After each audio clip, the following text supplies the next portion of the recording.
First of all, I'd like to thank Jack Buckskin and his crew for the welcome to country. It's fantastic always to see. As with Nerida, I'd like to acknowledge also that we are here today on the traditional lands of the Kaurna people. All of this, where we are, this state, this country, always has been, always will be Aboriginal land. I'd also like to acknowledge some of the important people we have with us in the room today, particularly Commissioners for Aboriginal Engagement, Miss Innes Scales and Mr Frank Lampard, Sharon Williams, Chair of the Aboriginal Advisory Council, Francis Lovegrove, Chair of the Council of Aboriginal Elders of South Australia, Louisa O'Donoghue, Auntie Shirley Paisley, Peter Buckskin, Co-Chair of Reconciliation SA, Nerida Saunders, Executive Director of Aboriginal Affairs, and to all of her hard-working team who, without their work, this sort of thing would never come together. And also a special acknowledgement to this year's winner of the NAIDOC Lifetime Achievement Award for the South East. Known to the Nurrunjeri mob in Mount Gambier as Auntie Viv, known simply to me as Mum. It's great to have you here. You don't get to come to these things often. I appreciate you being here today.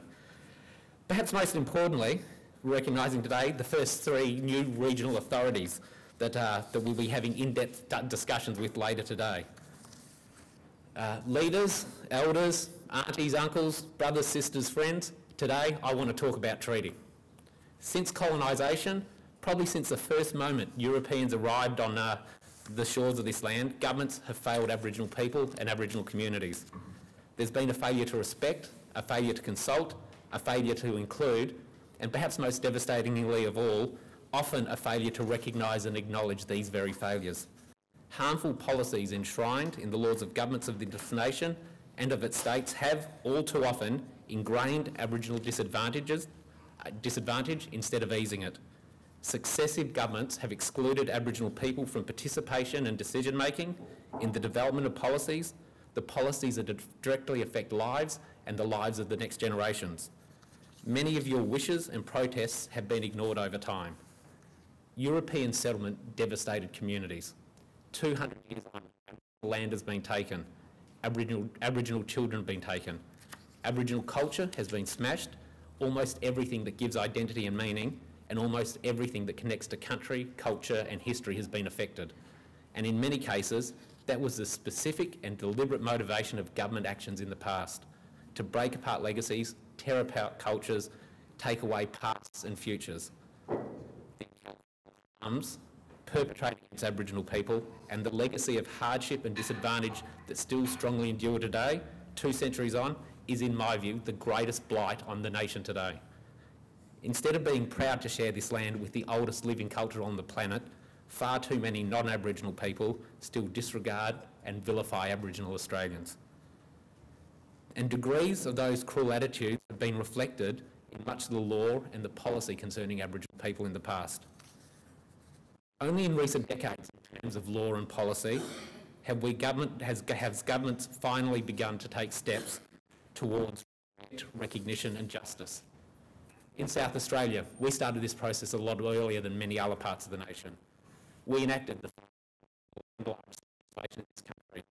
Just last Friday, we're here tonight, very proudly celebrated 50 years of the Aboriginal Lands Trust, which now holds more than 500,000 hectares of land for the benefit of Aboriginal South Australians.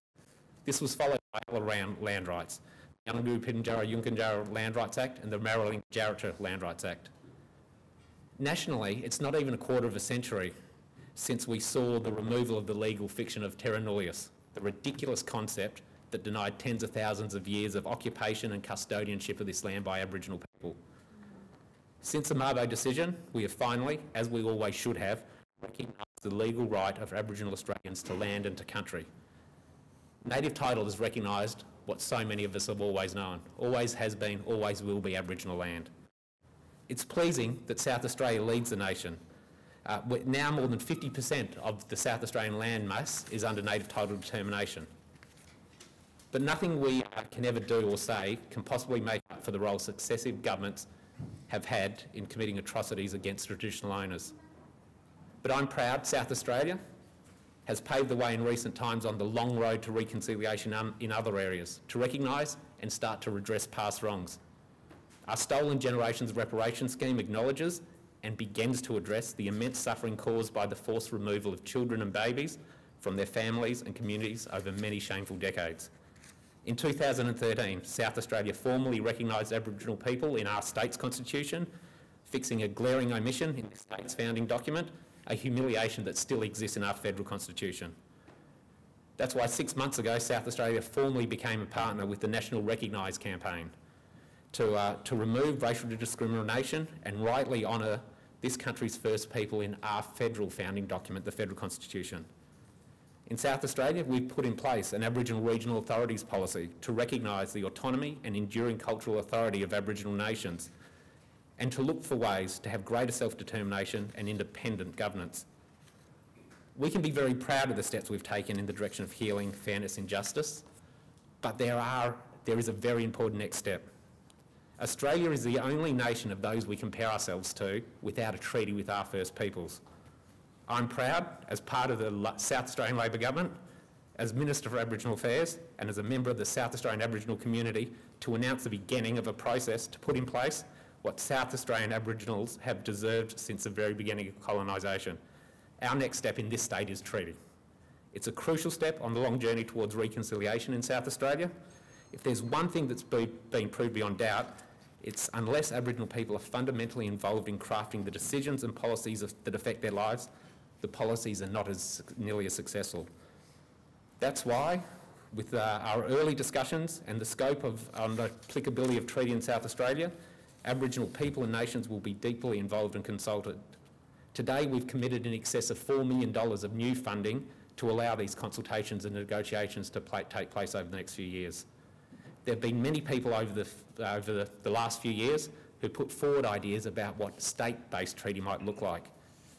Common suggestions have included the need for individual treaties with individual nations, the desire to be more involved in the design and implementation of policies and programs, and for government, the state government, to use whatever levers are available to promote economic development and independence.